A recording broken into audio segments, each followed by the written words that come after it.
just like a song, and brighten my day. Who'd have believed that you were part of the dream? Now it all seems like years away. You know I can't smile without you. I can't smile without you. I can't laugh, I can't sing. I'm finding it hard to do anything, and I feel sad when you're sad. I feel glad when you're glad. If you only knew what I'm going through, I just can't smile without you. What is happening, people? Welcome back to my channel. I hope you're keeping well. Here's my FPL then review for Game Week 20 and preview of Game Week 21. So going over how I got on after last weekend's games and looking ahead to another midweek Premier League game week. Lots of fixtures at the moment as we still are technically in that kind of Christmas period. Of course, now in a new year with Christmas period with lots of fixtures, which is never ending at the moment. But if you have a lot of fixtures, I think it means you're doing well as a club because it means you're in more than one competition at this stage. But if you're new to the channel, please like and subscribe. Let's get straight into it then and review the previous game week and how I done with my FPL team. So I got 53 points, which is 11 above the average. So instantly, that makes me think, yeah, good week. Let's dive into it then. So we'll go through every player one by one. Hugely frustrating Manchester City for me yesterday as a Tottenham fan. You know, that was Arsenal's weekend, I can admit that. And what was hugely frustrating to see, City concede is that took away points from my FPL team. It benefited Arsenal as well. So it's like that Chelsea goal was just like disastrous in so many ways. Good job we didn't have any City defenders. It would have been even worse pain to deal with. But yeah, it's a real shame for Donnarumma. I mean, we'll get onto it a little bit, but credit to Chelsea, by the way. McFadden did a fantastic job to go there and get a point. That's a really, battle hard. The goal was coming towards the end. It just kept fighting Chelsea, and it just felt inevitable that goal would happen. City just don't look secure defensively. They're always changing their back line as well. For Fulham and Anderson, it was never going to be a clean sheet. It was, could he get a set-piece goal where Liverpool maybe could be a little bit vulnerable? That was my thinking behind that. The back line was never going to be high scoring. My hope was for Pedro Porro to keep a clean sheet, though, because Sunderland don't offer a lot going forward. They're very good defensively, though, and that's exactly what happened. But except, Sunderland scored a fantastic goal, to be fair. One-touch football, defensive attack really quickly. Nothing that Pedro Porro or his top defence and teammates could have done. Midfield, then, was a bit let down by the midfield. Foden proved to be the wrong captain's option. This is where it's really cost me from being, because I've had a good week, but it could have been a great week, a really great week if I got the captain's option right. I might have had Captain Diego Thiago, who was my, I think, third in line to be captain.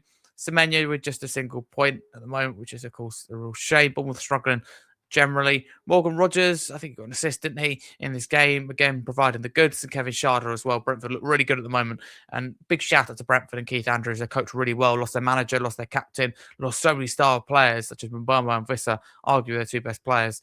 And, so many good players they lost as well. Norgard, as well as the manager, Thomas Frank, and they cope with everything really well. They still got threats, but credit to Keith Andrews. I do think it's a lot of Thomas Frank's team, but the manager and the players still deserve a lot of credit. Haaland again with a blank. I mean, if City don't become more consistent, then I may have to take him out, which I know is bold, but at this stage, it just he's so much money, and we can have more kind of players that are better, for example, in midfield. But I'm not saying that's what I'm going to do, but I think it's up for consideration.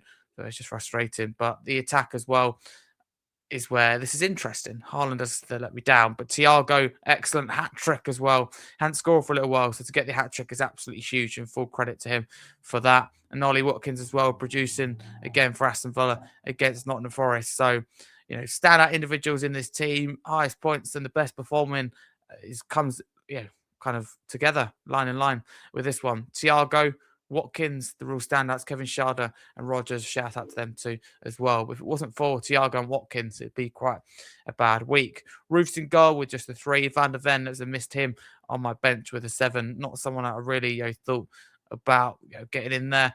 I mean, 7 points, of course, played a part, didn't he, in that goal? That's a huge number, very key with his kind of recovery pace. So again, I take Contra out and put Van der Ven in. That's an extra 5 points in hindsight. So, listen, I could grumble over the small points here and there. The only thing that is frustrating is the wrong captain's option. Apart from that, a good week for me and going up in the rankings. And then if we preview then the next game, week 21, it's rolling really, really quickly.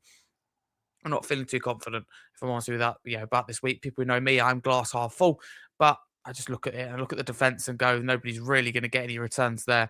Probably the goalkeeper included in that. I think if I'm going to score points, it's going to come again in that forward line. Haaland, Thiago, and Watkins. But for example, Watkins, Palace away, it's a tough fixture. Palace are strong defensively. Thiago as well. Sunderland, even though they're at home as well, Brentford, Sunderland are good defensively. Haaland's probably going to be the highest scoring out of the three. So put the armband on him at the moment.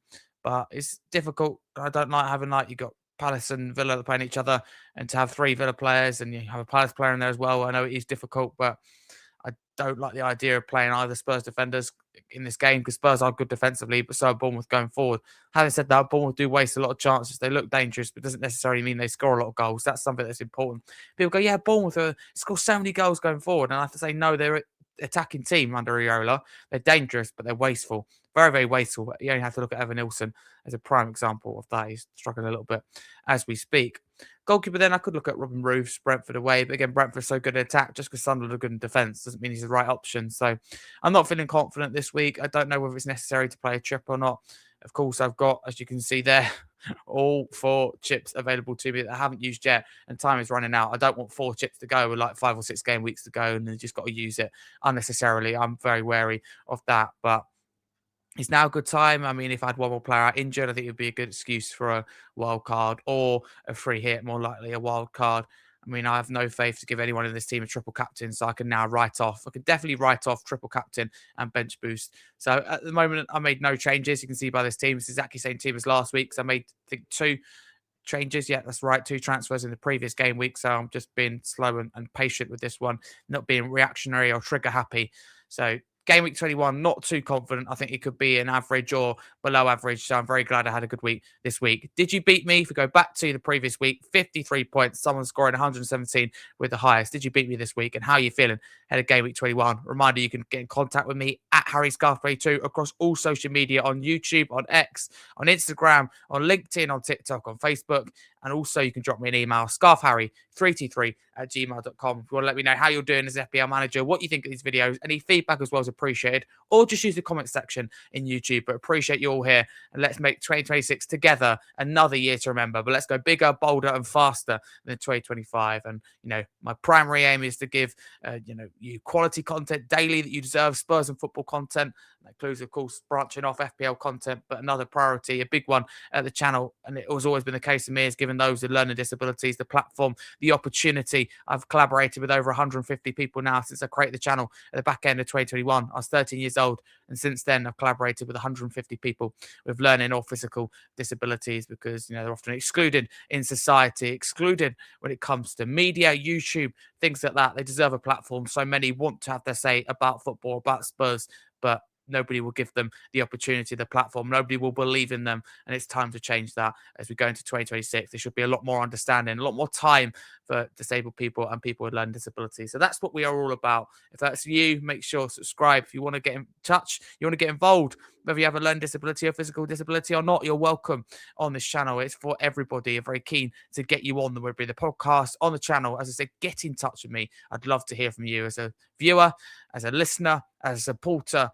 Just get in touch. I'd love that so much. And thank you very much. Hope you enjoyed this video. I hope you're enjoying the FPL videos. If you like it as well, please just share to friends and family to get the word out about his FPL videos as much as possible.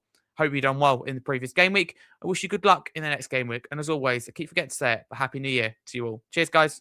Came along just like a song, and bright